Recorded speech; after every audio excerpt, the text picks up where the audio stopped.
you've got an empire, what do you do with it? And what did it feel like to be part of it? Well, clues can often be found in very surprising places.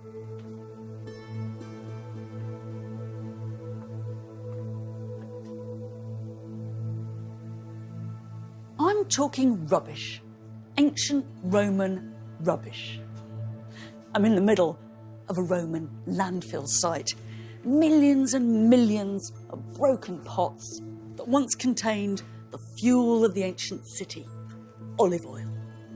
It's trash, but it's very valuable trash, because it's through the leftovers of the Roman world, the bits and pieces and the junk, as much as the monuments and the treasures, that we can see how the Roman Empire works. What feeds it? What connects it?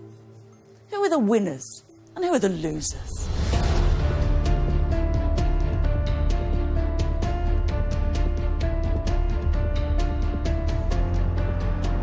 The Romans never set out to acquire an empire, but their undistinguished little town came to control a territory that stretched from Britain in the north to Algeria in the south, Spain to Israel, the Nile to the Rhine. How did it look to the Romans? What did they make of it all? How did they visualise it? We tend to joke when we say all roads lead to Rome, but actually they did. And what about the conquered? What difference did it make to them? Just olives, olives and more damn olives. There were great fortunes for some, but at the expense of the many. This tombstone for me is a bit of a tearjerker. So just how did Rome transform the landscape of our world?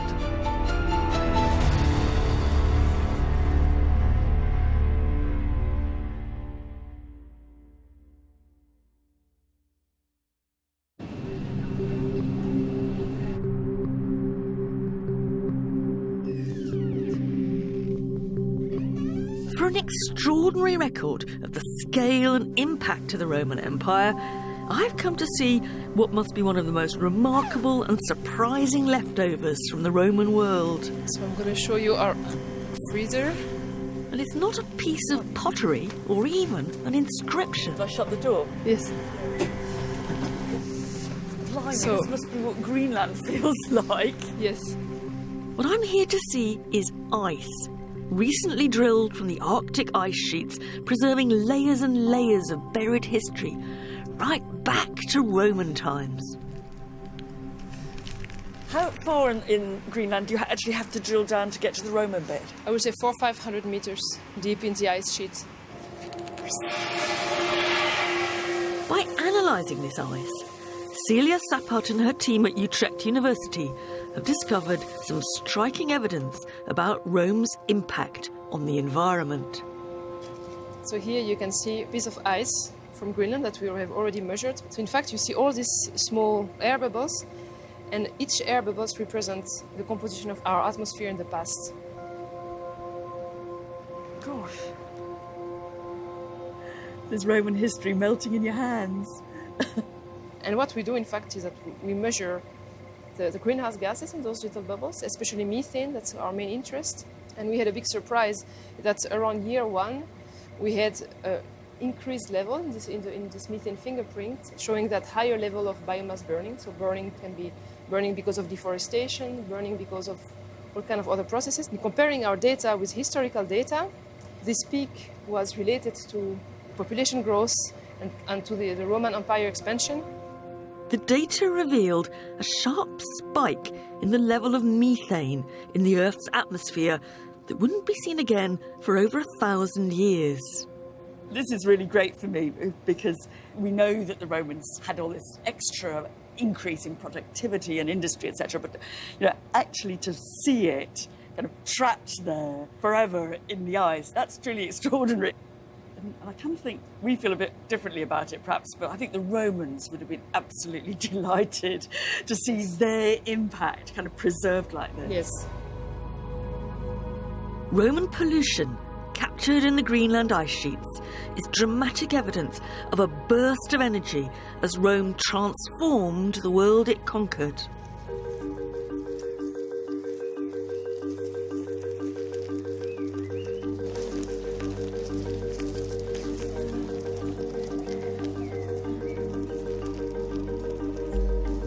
In southern France is another of the remaining traces of that transformation, the Via Domitia, the ancient road linking Italy to Spain.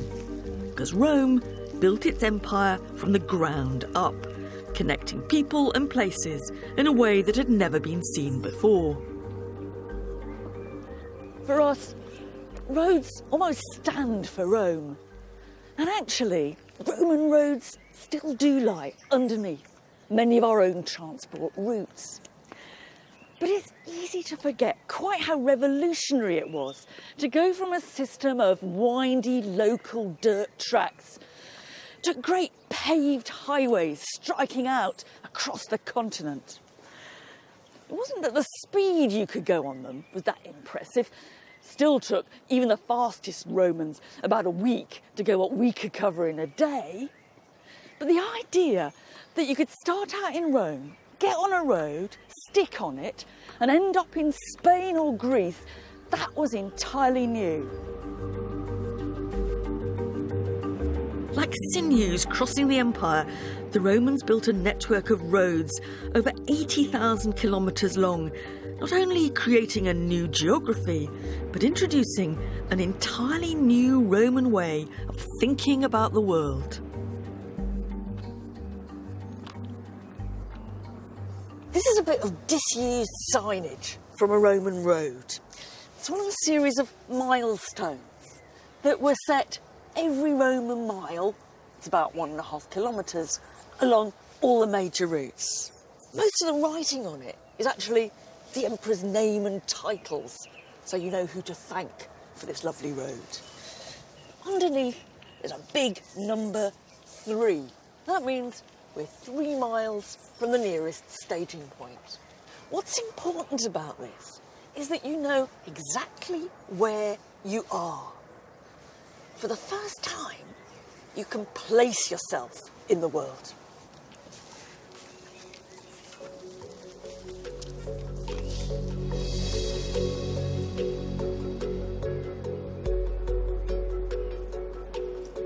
Of course, once you got off the beaten track, people in the countryside may hardly have noticed the arrival of Rome.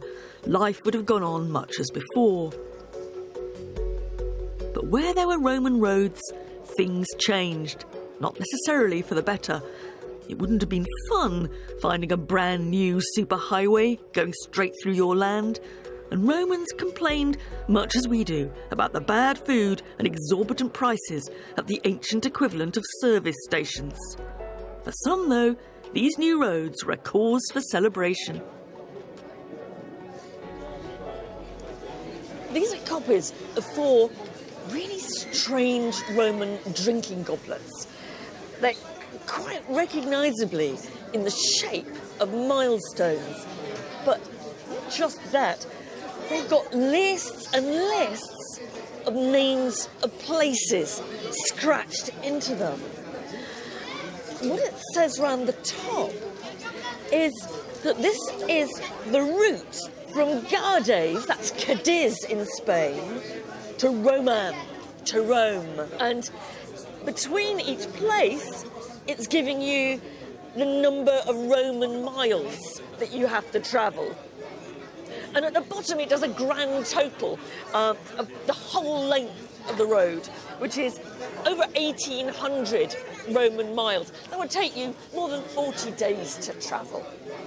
Now, quite what they were for is actually a bit of a mystery. I mean, they might be very practical. It might be a useful travelling cup, plus your route inscribed on the outside of it. But I think it's rather more likely that they're either souvenirs of the road or a sort of celebration of the length and the splendour of this great road. Some more idea that you could find Romans drinking out of lookalike milestones really shows how sort of internalised that sense of road culture had become, which is exactly what I'm going to do. Salut, everybody.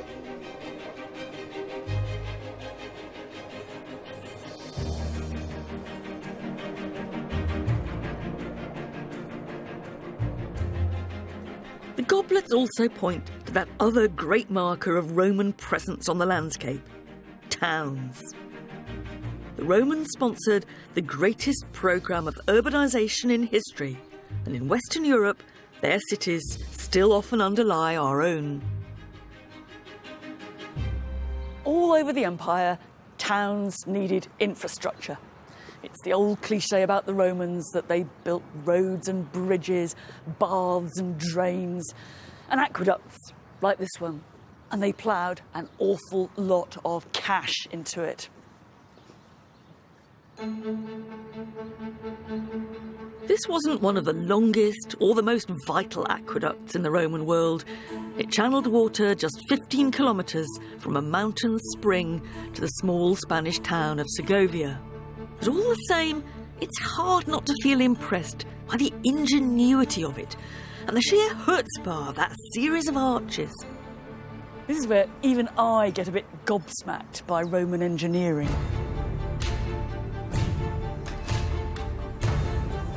And in a way, that's the point.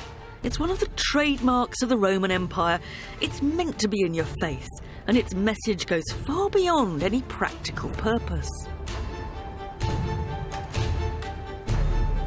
This can't just be about the water supply. This is about Roman power. It's about the Romans making an impact on the landscape. It's about the Romans making themselves permanent. To put it another way, if you want to bring a water supply to a small town, do you really need all this extravagance? Aqueducts, towns, roads. These are the classic stereotypes of the Roman Empire. They're what it did for us. But more than just clever engineering projects, the Romans could imagine them all fitting together.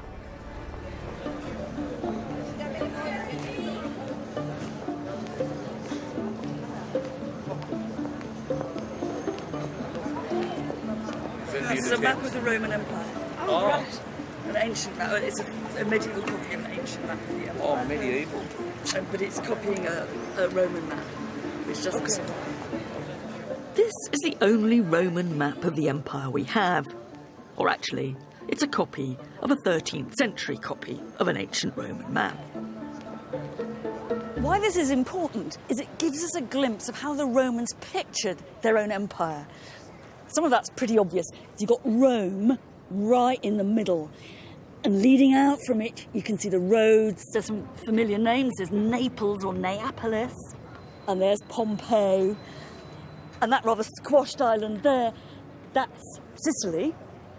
But then you move further and further east, past Crete here. But my favourite bit, I think, is the Nile Delta, with the city of Alexandria and its lighthouse here, and then all the little rivers and tributaries in the delta there.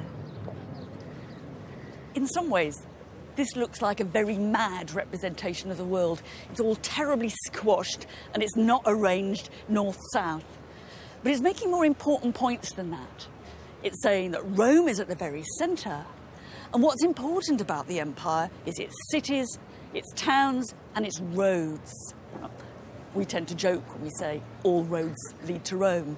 But actually they did. And they led away from Rome too. What the Romans are telling us is that theirs is a joined-up world.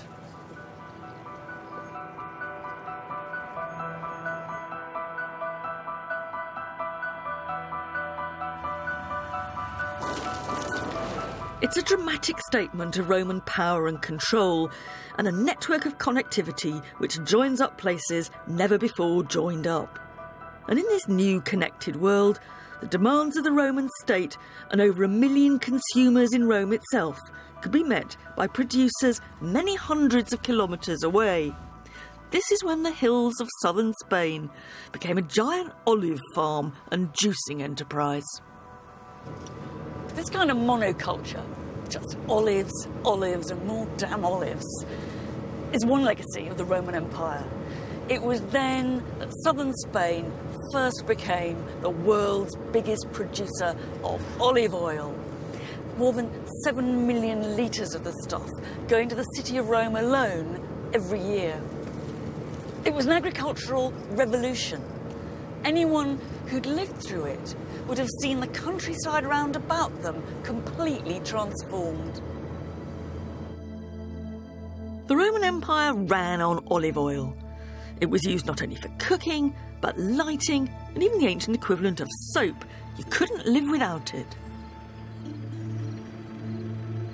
Olive grower Francisco Núñez de Porrado is still in the business. Is the whole economy of this area, is it all based on olives? Yes, olive trees with olive oil and the whole process represent in this area practically between 70% of the income. I mean, some people like you are growing the olives. Yes, yes. But then you've got your pickers, your specialist pickers. But you've got presumably transporters, you've got middlemen, Yes. you've got export agents. Everybody have to be a specialist in something. It was much the same 2,000 years ago.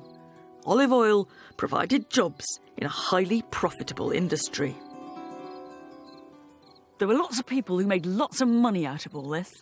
There were the growers and the pickers and the pressers and the packers and the transporters and the distributors. And don't forget, there were the men who cashed in on it all by making the containers to put it in. This was an oil economy.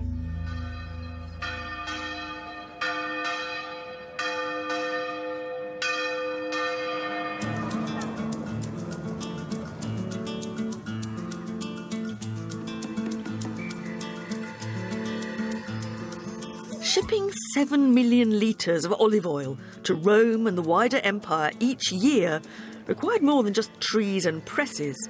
You needed an entire infrastructure, whether in the form of warehouses, bottling plants or ports.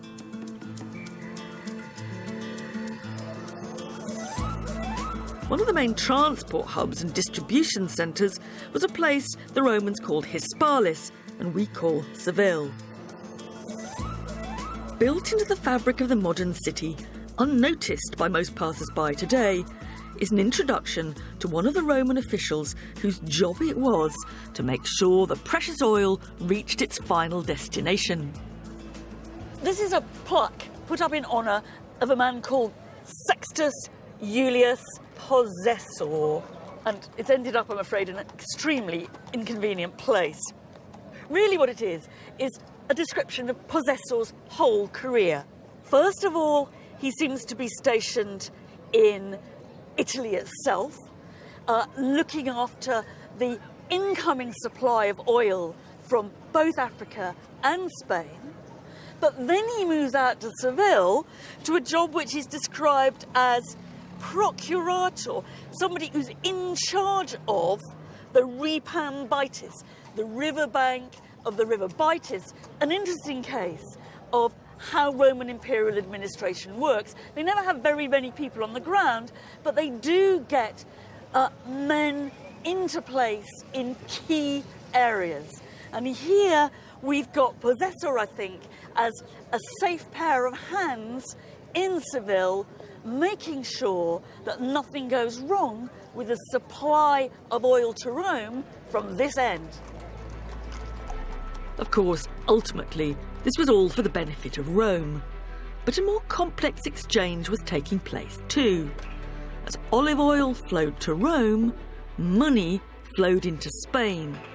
And there's evidence in the branding stamped into the oil jars themselves that this new wealth allowed some people access into the politics of Rome itself.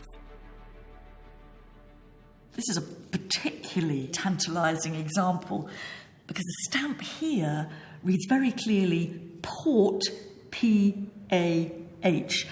That's port short for portus, or probably river warehouse, of someone called P.A.H. And one thing we know is that the father of the Emperor Hadrian had those initials, Publius Aelius Hadrianus. So it's possible that this handle is telling us something about the source of the wealth of Hadrian's family in the oil fields of Spain, and that it's telling us something about the commercial profits that underpinned the power structure of the Roman Empire. Whether this was really where he'd made his money or not, we know that Hadrian, the man on the Roman throne for 20 years in the 2nd century AD, came from Spain. It's a reflection of just how joined up the empire had become. And it's not surprising that Hadrian bankrolled big building schemes here. This is what's left of the town of Italica, where the Emperor Hadrian's family came from. They weren't native Spanish, they were Roman settlers from way back, but they obviously thought of Spain as their home. Hadrian ploughed an awful lot of cash into his hometown. A tremendous showing off, and to be honest, all a bit out of proportion. One of the biggest things he did was put up this huge amphitheatre.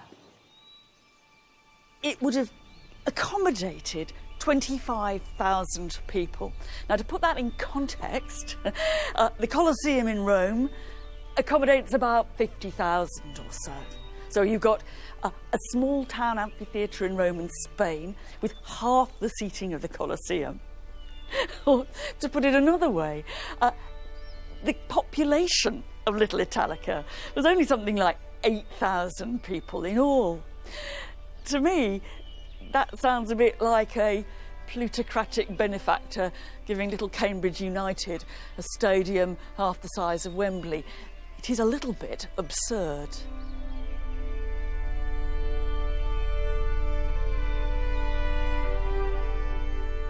We're now, almost in the centre of the arena. This is where the gladiators would have fought, where the wild beasts would have been slaughtered. And right in the middle here, you've got a sort of mini version of what you find in the Colosseum itself. The underground cellars where the gladiators and the animals would have waited to come up into the arena through trapdoors in the floor. It's very easy to get a rather overblown view of the brutality and the extravagance of gladiatorial and animal spectacle. My guess is that you didn't see gladiators here very often. You certainly didn't see very many exotic wild beasts. They did put on performances, perhaps once a year, on Hadrian's birthday, be my guess. Because the real point of this monument was not actually entertainment for the locals of whatever sort.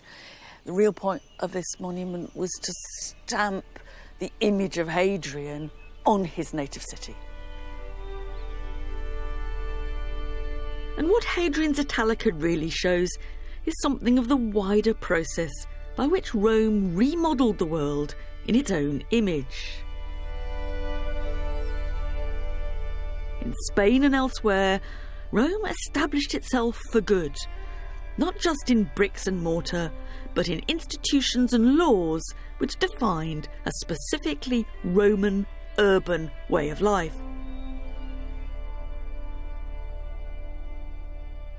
These bronze tablets are just covered in columns and columns of writing. And what that writing is a constitution devised in Rome for a Roman town in Spain. I mean, really, it's a series of do's and don'ts for how to be a Roman town abroad. Here's one about what the local officials called the aediles should do. Now, they're supposed every year to put on some nice plays in the city, ludi skyniki. They have to pay no less than 2,000 sesterces, that's twice a soldier's pay, from their own money, de sua pecunia, and they might just get a grant of 1,000 sesterces from public funds if they do that. So here we got our generous local officials obliged to give us a theatrical display. Everything from seating arrangements at public events to the speaking time allotted to accusers and defendants at trial are outlined in this document, and many have a familiar feel. There's a great bit here which is about, well, in our terms, it's about electoral expenses. It says, if you are standing for office, if you're a candidatus, what you mustn't do is lavish expensive meals on people in order to encourage them to vote for you. Although it is allowed to give 9 people a meal on one day, but no more than that. After that, it's bribery. That's the kind of level of micromanagement that the Romans are trying to impose. From roads to aqueducts, civil servants to public performances. In this kind of empire building, cash was as important as armies.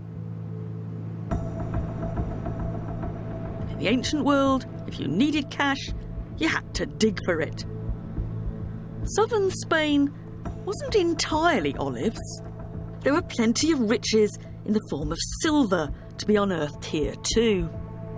Ex-miner and local archaeologist Saturnino Aguera is taking me to see evidence of the Roman operations here. 2,000 years ago, this would have been an industrial landscape heaving with people. One Roman who actually visited reckoned that there were 40,000 men working for the mines in this area. Es de la corta romana, se le llama. Right, so what we've got here is a place where the later mining has cut through to give a cross-section of the Roman working. And you can see some little square holes, galleries or passageways. And all over the rock, you can, I think, see the pock marks where the Roman miners have come in and they must have followed the ore seams and just taken the silver ore out and not bothered with the rest of it. And it's the scale of the industrial processes that went on around here, from the mining to the smelting, that helps us understand those traces of methane we can still recover from the Arctic ice sheets. And the Romans also recognised the problem of pollution. They built the chimneys of the smelting plants very high to get rid of the noxious smoke. It was a terribly exploitative system of resources, of landscape, and of people. But there were also vast profits to be made too. There are people who came here from Italy in search of their fortune. I mean, in a way, this was a bit like the gold rush. Or Spain, in a sort of way, was Rome's El Dorado. The first silver entrepreneurs took full advantage of a ruthless system in which profit was the sole consideration.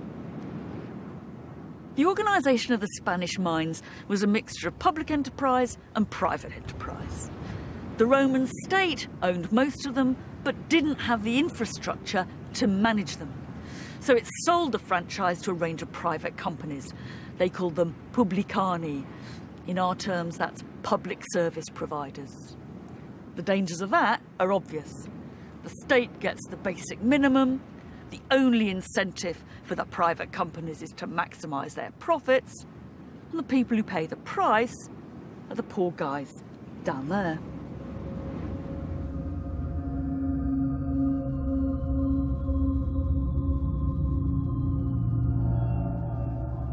We've got to imagine hundreds of people underground, all toiling to get the ore out and using pretty rudimentary tools. This is a Roman pick, and you have to imagine that there's a wooden handle here, and you're picking at the surface of the rock like that.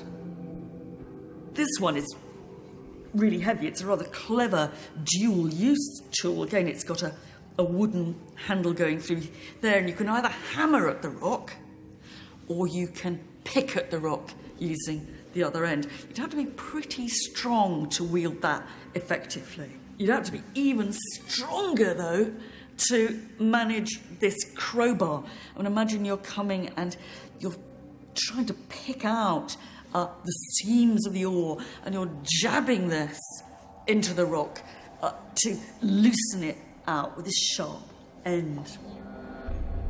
This is obviously very dark, dirty, sweaty, heavy labour.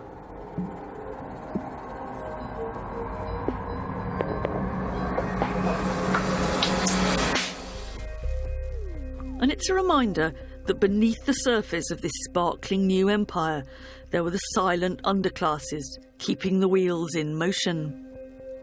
This tombstone for me is a bit of a tearjerker. We read about Roman children being used in the mines as workers, but here we actually seem to meet one. He's a little boy called Quintus Archulus, and he lived to be just 4 years old. There he is. He's got a little tunic on. He's got a pick in one hand and a basket in the other. He's all set for work in the mine. We don't actually know that that's where he died, although many children must have. What we do know is that it is as a miner that he's being remembered.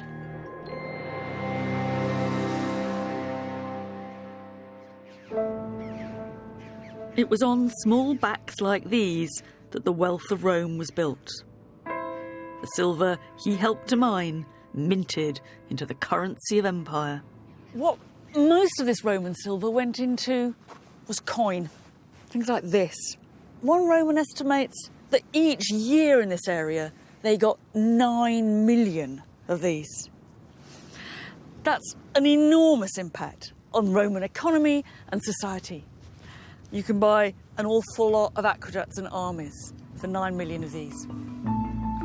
But what's amazing is that these coins came to be used all over the Roman Empire. Same denomination, same designs. Jonathan Williams is an expert in coins and deputy director of the British Museum. These are two very similar coins of the Emperor Hadrian, distinctive face there, and Hadrianus Augustus. That's right. They are very, very similar. They're both Roman silver denarii, the lifeblood in many ways of the Roman currency system. Both of the head of Hadrian on, very similar. They're the same value, same amount of silver, but they were found at completely opposite ends of the earth. This one here was found in Bletchley in southern England, and this one was found in southern India. It's Britain, of course, inside the empire, India outside the empire. But loads of trading links. Absolutely. Does that mean that, in a sense, what Rome has done is created a unified internal economy and coinage system? We've got monetary union, really, in the Roman Empire. It's a single currency union when you're talking about the gold and the silver coins particularly. Those are the ones, as we see here, that circulate throughout the Roman Empire and beyond. Everybody wants good Roman gold and good Roman silver. But what you do have, of course, the other way in which the currency unifies the empire is that they've all got the head of the ruling man, and it's his head being seen and used and noticed and commented upon from Britain all the way through to India. That's one of the key unifying factors about the Roman Empire, together with all those statues and all those other things.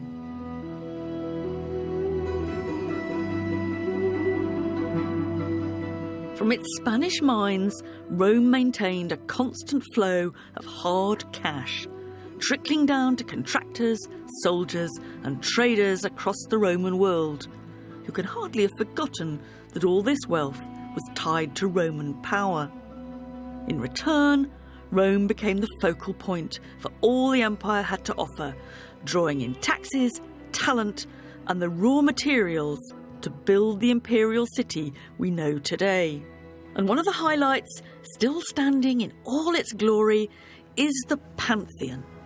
For many Romans walking past this building, the most striking thing about it would have been the columns holding up the porch. We tend not to pay them very much attention, and if we do notice them, we really don't know how to read them. But they're actually one of the loudest boasts you could make about imperial power. That's partly because they're monoliths. They're carved out of a single piece of stone, and Just think how difficult that would be to do without them breaking or cracking. But it's also the material itself. They all come from quarries deep in a province 3,000 kilometres away from here, Egypt. They've been loaded onto camels and donkeys, dragged across the desert, put onto ships in the Nile, taken to the Mediterranean, across the sea, to stand here. It's an extraordinary statement about the resources of empire and about the ability of the Emperor Hadrian, who put this building up, to control those resources. In a sense, the stone is the message.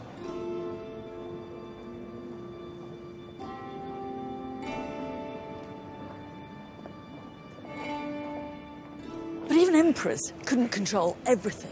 If you look hard at the building, you'll see some awkward mismatches, some odd misalignments, which make it look as if the architects had been expecting columns a few metres taller and had to make some last-minute adjustments when smaller ones arrived. Maybe the quarry just couldn't supply what was asked for. Or maybe some poor devil got the order wrong. I wouldn't have liked to have been him.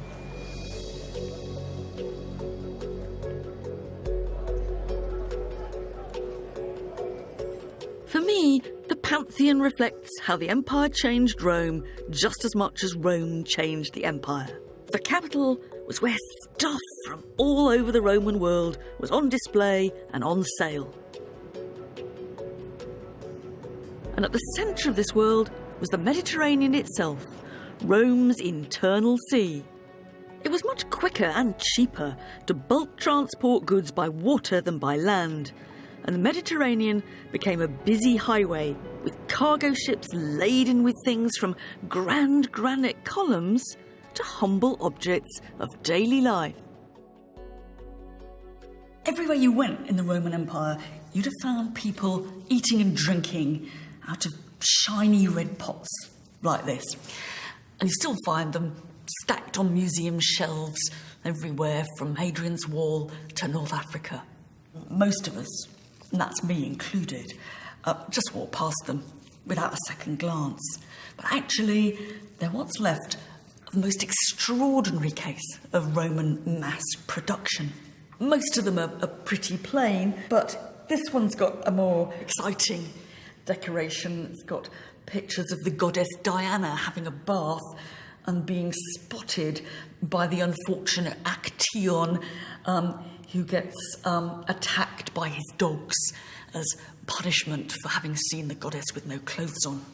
It's quite hard to place exactly the sort of social level of this, but I reckon it's sort of very, very middle market ordinary. That's to say, there'd be some people who would, lust for just one of these bowls for their table. There'd be others for whom this would be normal, everyday crockery. What's really important about all this is the simple fact that it just got everywhere. When people dig us up in 2,000 years' time, I guess they'll find loads and loads of fizzy drink cans and identical trainers across the world. This is one of the first examples of globalisation. This is the Roman brand. Through its roads and sea routes, the Roman brand spread throughout the empire. This wasn't only the movement of goods, but people too.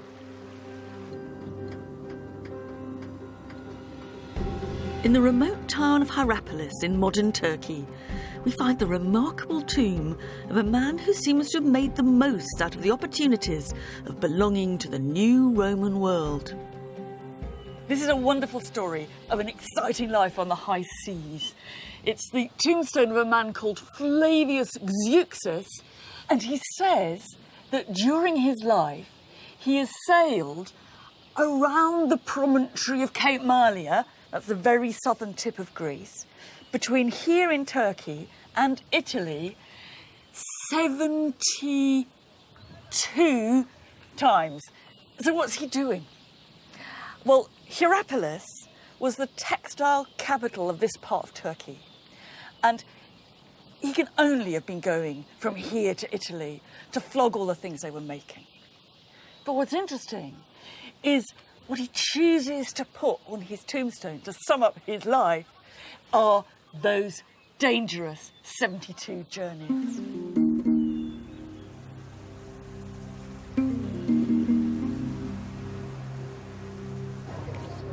Zeuxis must have been unusually successful, or he wouldn't have bragged on his tomb.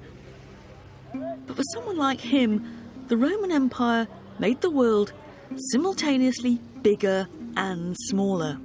Bigger because of the expanded horizons and the distant markets now open to those who dared. Smaller because of the network of connectivity that enabled people and goods to get around the world more easily than ever before. And a key part of that distribution were the ports, nerve centres of Roman trade and commerce. One of the cities that flourished in the commercial world of the Roman Empire was Ephesus, which became a hub of import and export.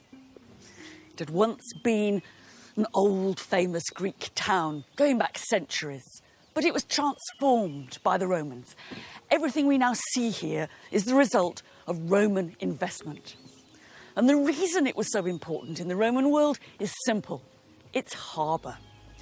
Imperial trade needs more than ships and merchants. It needs well-functioning harbours.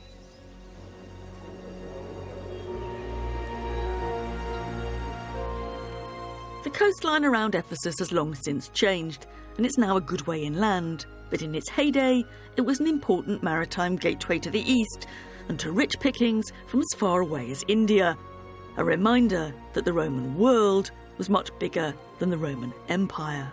And Ephesus would have felt like the whole cosmos had descended here.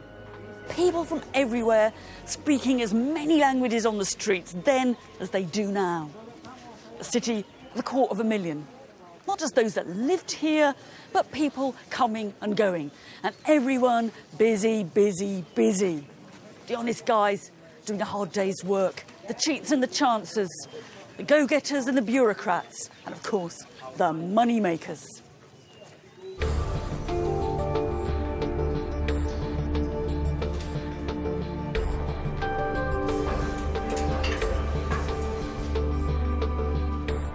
If you could afford a pad in the heart of Ephesus, then the chances are you'd profited from the constant flow of goods through the harbour. These are upmarket houses for those who'd made it. This is all amazing, but it's also quite confusing. There's a series of houses, one above the other, running up the hillside, and they're partly interlocking, so it's quite hard to tell where one house stops and the next one starts. But what is clear is that there was a luxurious lifestyle going on here, that some people in Ephesus, including the owners of these properties, were doing very nicely, thank you. And it makes the point that the benefits of empire did not only flow to the imperial palace or to people in Rome itself. The homes of the Ephesus elite were evidently pretty flashy. No expense spared. The fashions and trends of the city Rome itself were imitated and reproduced. Here we've come into a kind of reception hall on a really palatial scale. Also, it must all have been faced with marble right the way round. And you can see the columns of marble on the side, and there'll be panels in between.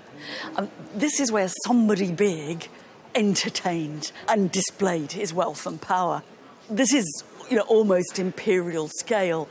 It must have been pretty terrifying, I think, to be a guest at this house. And I'm standing on a modern walkway that you can see there must have been a great big door, and there's big door fixings on either side. You have to imagine that you would have had the door opened for you into this, and there the big man would be ready to greet and possibly humiliate you.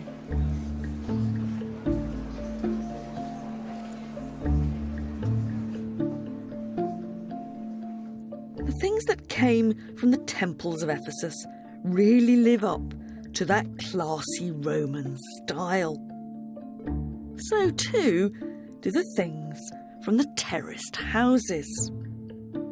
One of the highlights are some exquisite, if to my taste slightly militaristic, ivory plaques showing the emperor on campaign. But across the board, the finds here really are top of the range, the best that money could buy.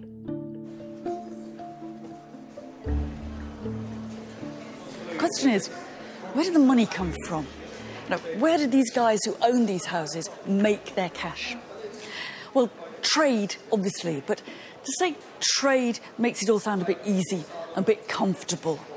It's one of the biggest commodities that came through the port of Ephesus were human beings. This town was a great centre of the slave trade. Slaves flowed through the marketplace at Ephesus like olive oil through Seville.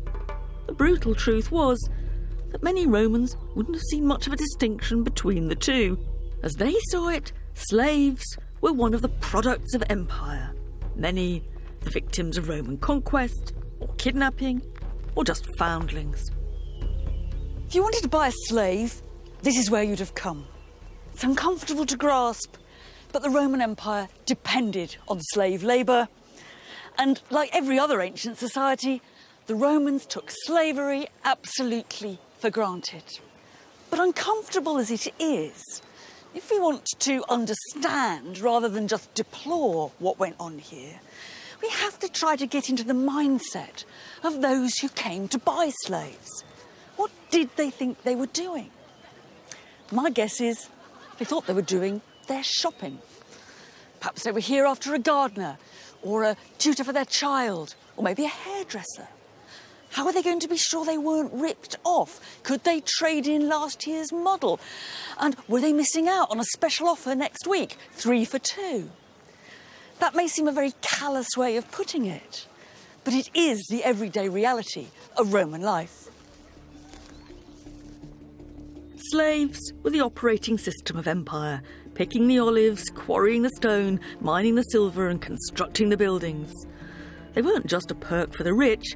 Quite ordinary craftsmen or small farmers could have afforded at least one. But if you were the emperor, it would have been thousands.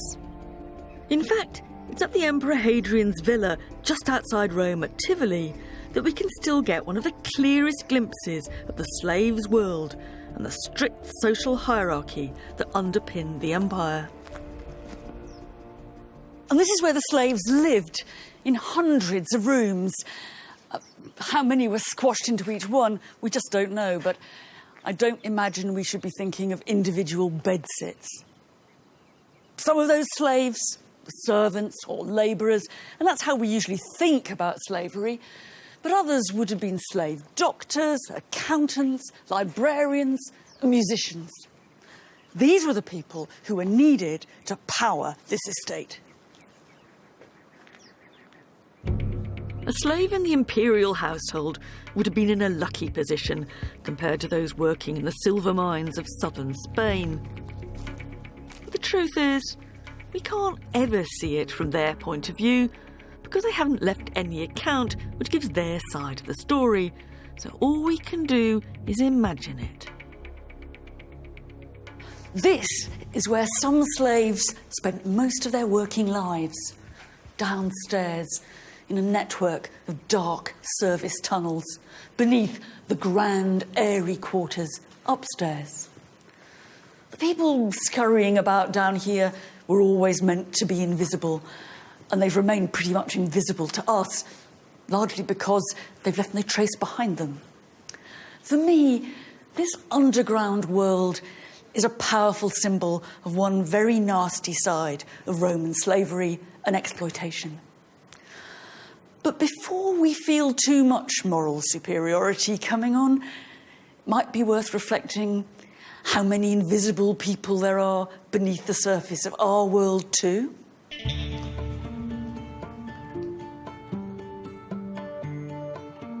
This was the empire that Hadrian kept hidden, a labyrinth of tunnels separating the underclasses from the elite, who inhabited the luxurious buildings above. This was the empire that Hadrian wanted to present to the world, and it was built very deliberately to do just that. Even after almost 2,000 years of plunder and exposure to the elements, it's at Tivoli that we can still see, better than anywhere, Hadrian's own vision of the empire, in the biggest palace the Roman world had ever seen. If you came to visit the Emperor Hadrian in his great villa, this is the approach you'd have taken. And pretty impressive it was too. Big flight of stairs leading up to the monumental gates, and on each side, fountains playing, a niche for statues, and there'd probably have been some burly guards. In fact, villa is a dreadful understatement. Even palace doesn't quite get it. This imperial residence, Hadrian's country pad, was the size of a town.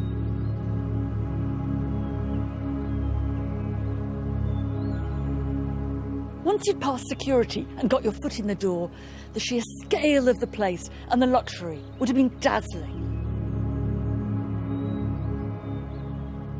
The baths, the libraries, the miniature theatres. Not that you'd have found Hadrian here very much, though. More than any other Roman ruler, he was off for years, touring his empire. Hadrian was always getting on the back of his horse going somewhere. He was one of the greatest tourists of the Roman world, and half of his 20-year reign he spent on the road. What he saw, the monuments, the temples, the exotic highlights of the provinces, he reproduced, replicated and copied at Tivoli. The organisation it would have taken to construct this place is almost unimaginable. The builders themselves were only a part of it. There were the people who sourced the material, who placed the orders, the architects, the accountants and clerks, and the dinner ladies who catered for the whole team. I don't know if anybody's ever actually counted the total number of bricks in Hadrian's villa. But this really is building as a military operation. Those bricks now do make it all look a bit naked, but remember, it was originally covered with slabs of marble and works of art.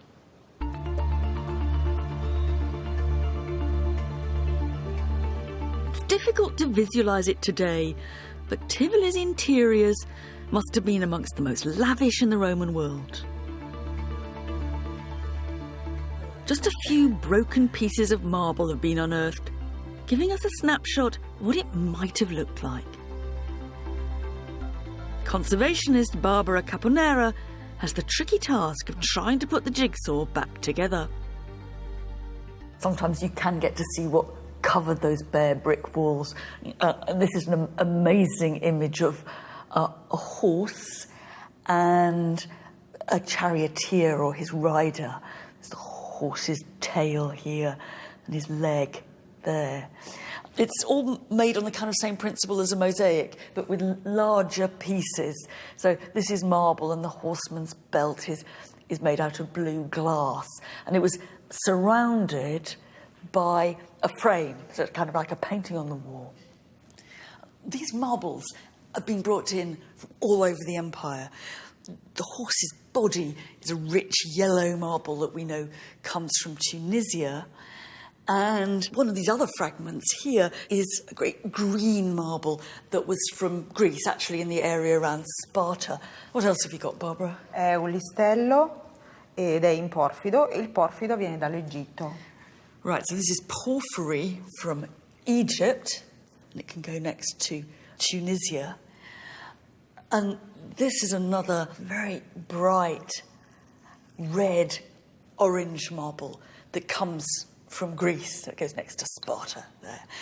It's almost as if we've got a map of the empire in marble on the walls and the floors of the villa. Tivoli echoes Rome's imperial possessions.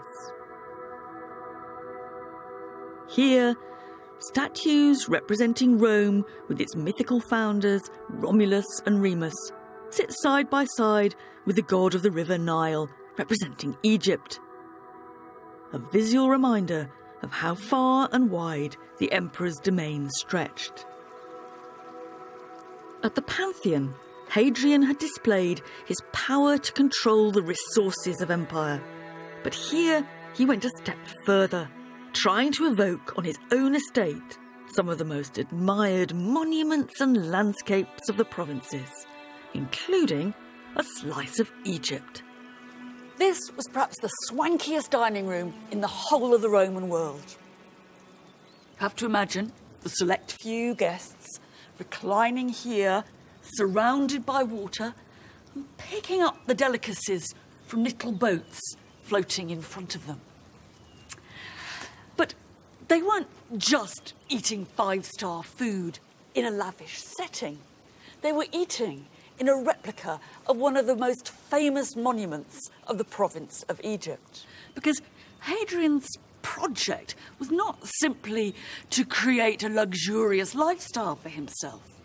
It was to make the empire seem to converge here, whether by sucking in its resources to this one place, or by literally recreating the wonders of his world on his estate.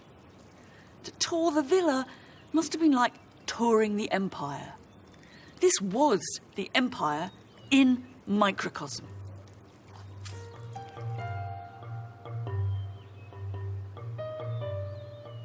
In its ambition, Tivoli captures the essence of an empire that brought together places and people as never before. Along its roads, in its busy cities and ports, the inhabitants of the Roman Empire experience deep changes which still affect the world around us. Revolutions in engineering, trade and agriculture. These offered new opportunities and riches for some, and matching inequality for others. It's always easier to find the winners than the losers. The destitute, the exploited, the underdogs have left very little behind them.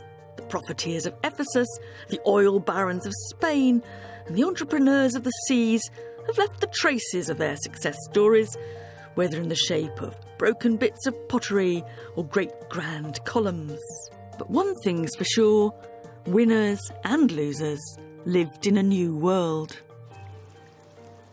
Hadrian's villa at Tivoli offers an idealised and, to be honest, rather sanitised vision of the Roman Empire. An ordered world with established hierarchies and everything in its place. And here, obviously, under the command of one man. The reality, of course, was more fluid, more fractured and messy. But this is the emperor's frozen vision of how the Roman world was and should be.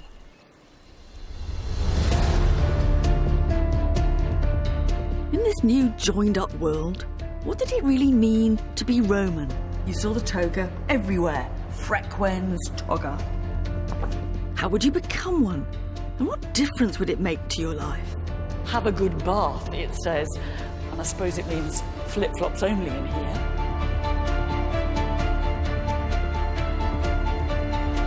Delving into the distant past with the epic story of how our land came to be, the history of ancient Britain is available to discover now on BBC iPlayer.